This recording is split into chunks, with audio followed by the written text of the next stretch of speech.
আসসালামু আলাইকুম প্রিয় দর্শক, সবাই কেমন আছেন? চলে আসলাম সরাসরি আবহাওয়ার ওয়েদার র্যাডারে। দেখতে পাচ্ছেন বঙ্গোপসাগরে আরও একটি নিম্নচাপ তৈরি হয়েছে। সেই নিম্নচাপটি যে সবুজ কালারে দেখা যাচ্ছে সেটি কিন্তু বঙ্গোপসাগরে, সেই নিম্নচাপটি বাংলাদেশে পড়ার সম্ভাবনা রয়েছে কিনা সেটি জানিয়ে দেবো। প্রভাব যদি পড়ে তবে জানিয়ে দেবো আমরা বিস্তারিত। দেখতে পাচ্ছেন ভিডিওটির সঙ্গে থাকুন। সবার প্রথম এইরকমই আবহাওয়ার খবর পেতে গেলে চ্যানেলটিকে সাবস্ক্রাইব করে রাখুন। তো দেখতে পাচ্ছেন যে আবহাওয়ার যে ওয়েদার র্যাডার অনুযায়ী যে নিম্নচাপটি তৈরি হয়েছে সেটি কিন্তু ভারতেই প্রবেশ করে যাবে, সেটি কিন্তু বাংলাদেশে পৌঁছাবে না, সেটাই দেখাচ্ছে আবহাওয়ার ওয়েদার র্যাডার। দেখতে পাচ্ছেন সেটি।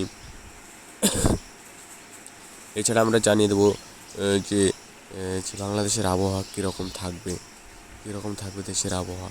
প্রতিটি জেলায় জেলায় আবহাওয়ার সম্ভাবনা রয়েছে কিনা, বৃষ্টি হওয়ার সম্ভাবনা রয়েছে কিনা।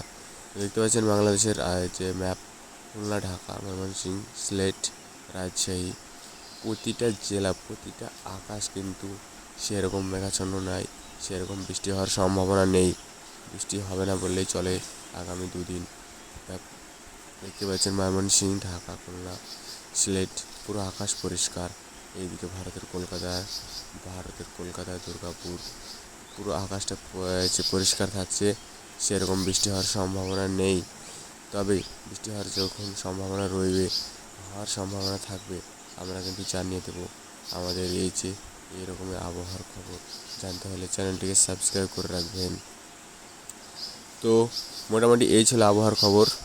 তো এখানে আজ আমরা শেষ করলাম প্রিয় দর্শক।